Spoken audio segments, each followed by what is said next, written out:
Hello friends, this is the second video on inequalities.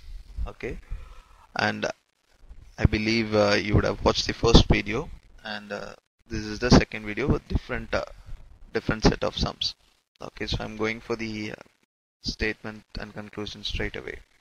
Okay, so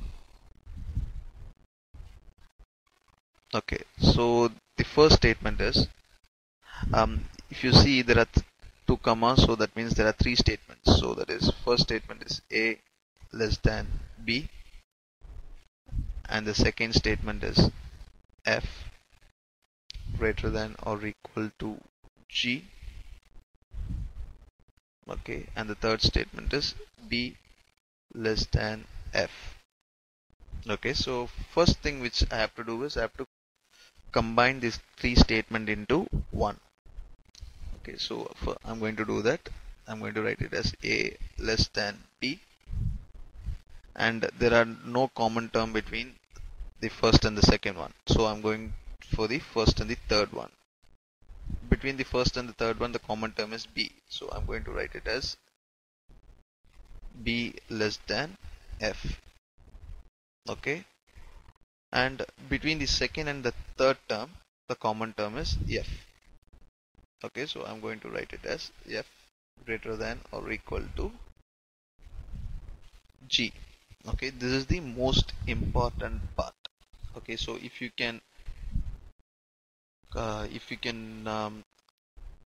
combine all these three statements into one correctly, then you can put the answer in less than 15 seconds.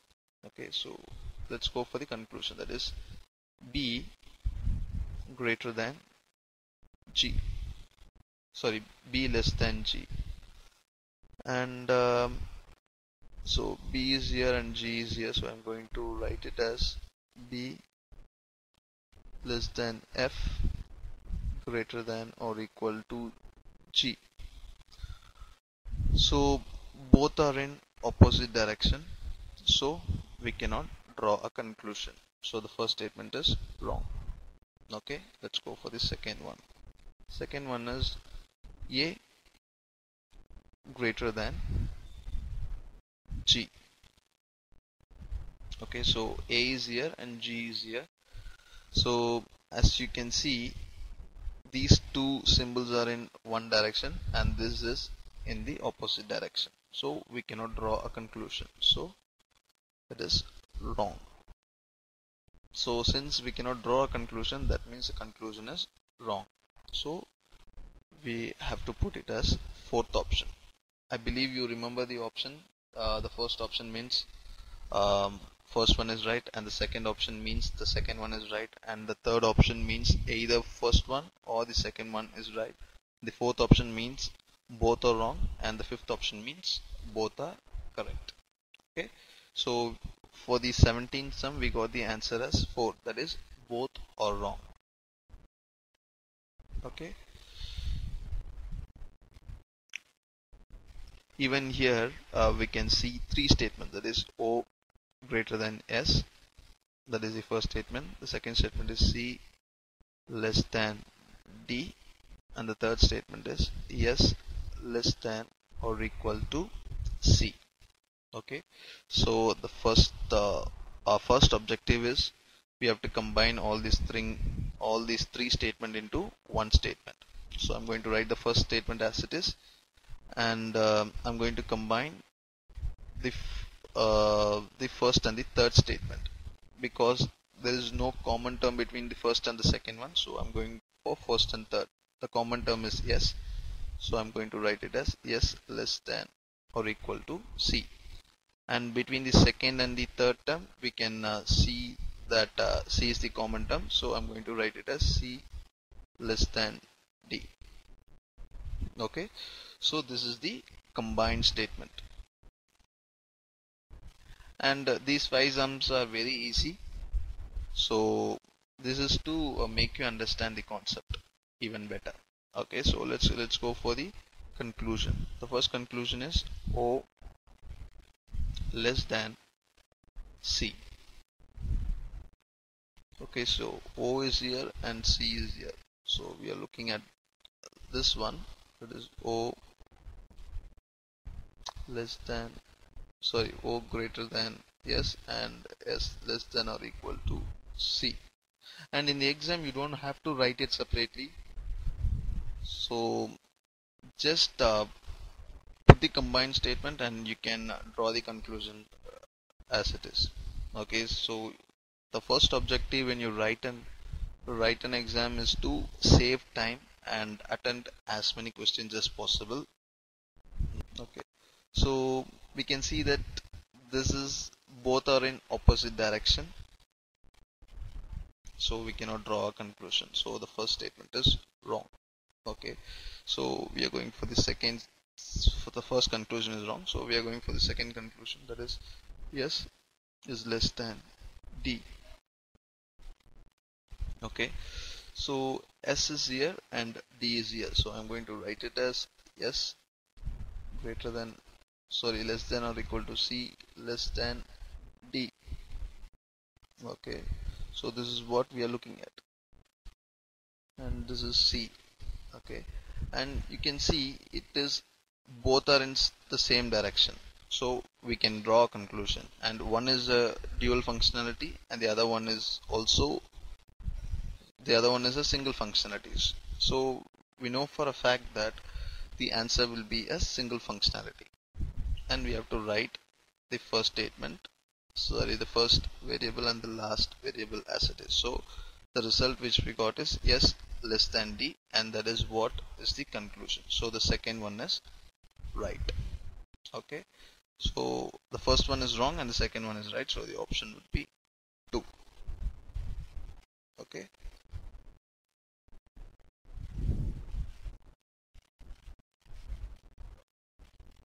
let's go for the third sum. And even in the third sum there are 3 statements, that is G equal to C, that is the first statement, and the second statement is P greater than or equal to G, that is the second statement, third statement is C less than or equal to, sorry, greater than or equal to D. So the first step is to combine all these 3 statements into one. I'm going to write the first statement as it is, and the common term between the first and the second statement is G, so I'm going to write it as P. Okay, and the common term between the first and the third statement is C, so I'm going to write it as C greater than or equal to D. Okay, so this is the combined statement. Okay, so let's go for the conclusion. First conclusion is D less than or equal to G. So D is here and G is here.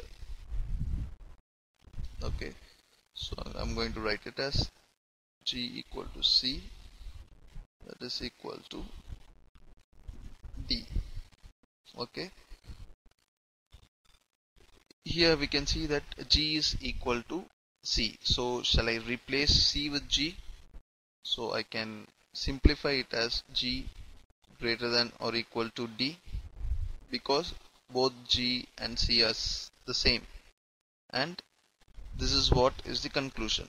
So there is G greater than or equal to D, so this conclusion is right. Okay, and let's go for the second conclusion, that is C less than or equal to P. So C is here and P is here, so I'm going to write it as P greater than or equal to G, that is equal to C. Okay, so since G and C are equal, so I'm going to write it as P greater than or equal to C. Okay, and that is what is the conclusion. So both are right, so I have to put the option as number 5, because the option 5 says both, if both statement number 1 and 2 are right, then we have to select, then we have to put the option as option number 5. Okay,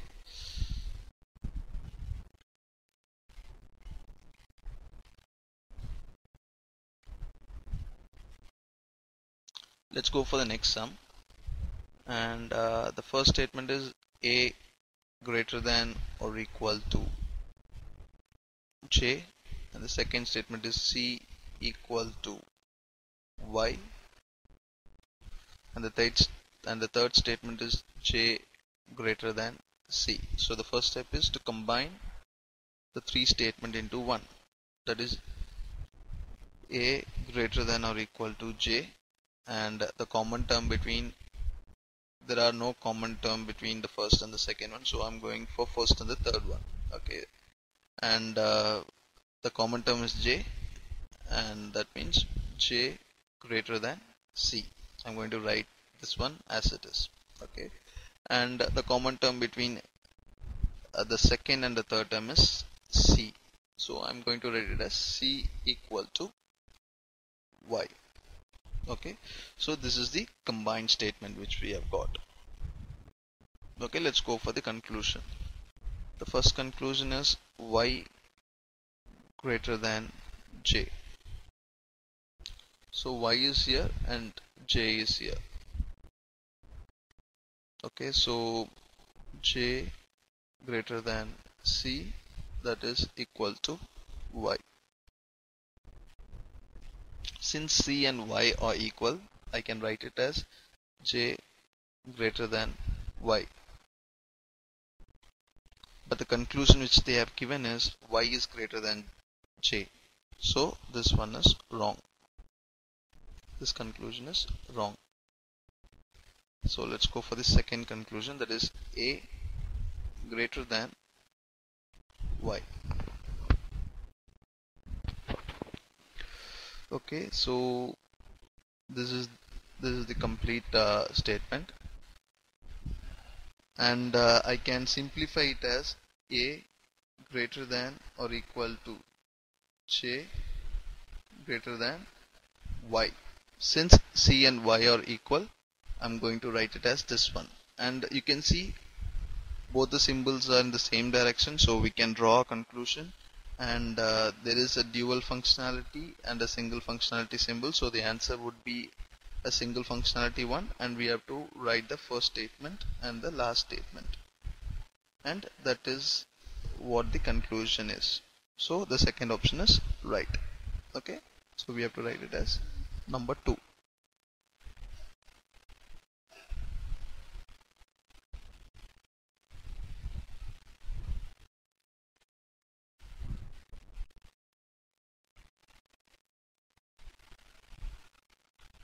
Okay, now let's go for the statement, that is r equal to b. This is the 25th sum, r equal to b.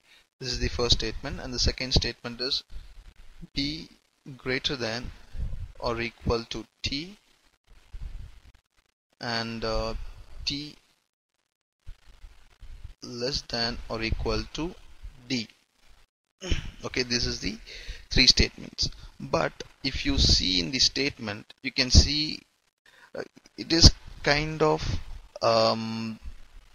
you can see r equal to b, and the next term is b greater than or equal to t, and t less than or equal to d.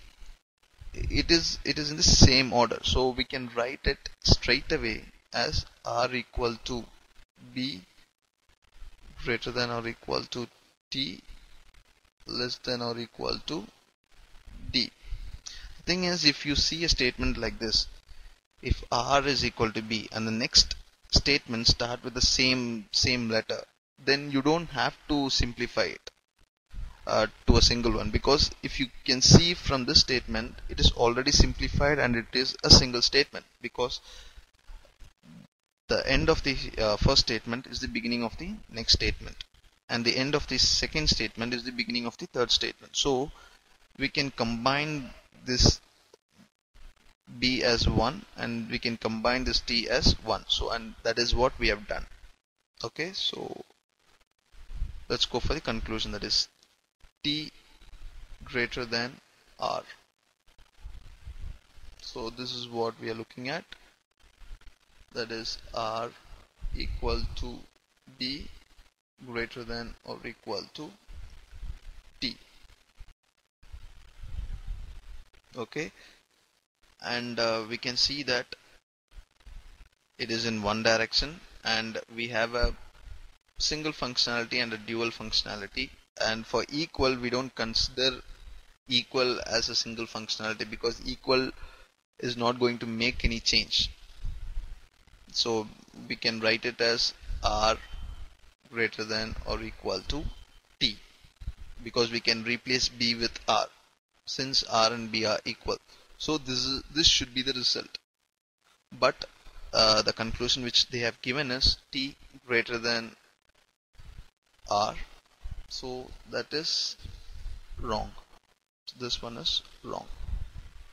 Let's go for the second one. Second one is R equal to D. Okay, and from this statement, from this combined statement, we can clearly see that this is in this direction and this one is in the opposite direction. So we cannot draw a conclusion. So we cannot draw a conclusion for R and D. So both the conclusions are wrong. So we have to select the option as option number 4. Okay, so this is how you do the inequalities sum, and in the next video I will come up with coded inequalities with a shortcut, so that will be very useful for you. Okay, so keep practicing it hard so that you will get the speed to achieve this sum. So that you can put the sum in less than 5 minutes. If you are going to put a sum in less than 5 minutes, that means you are doing a great job, because in an exam you will get around 2 hours. Usually what people will do is they will allocate 40 minutes for reasoning and 40 minutes for quantitative aptitude. This basically means that if you're able to put a sum in 1 minute, so that is, if you're going to put these 5 sums in 5 minutes, that means you're going to attend one question in a minute.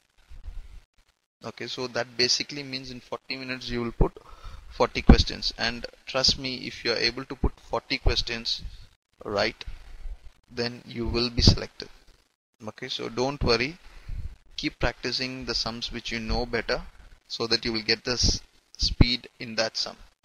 Okay, so my only advice would be to practice hard. If you know the concept, practice hard to perfect it.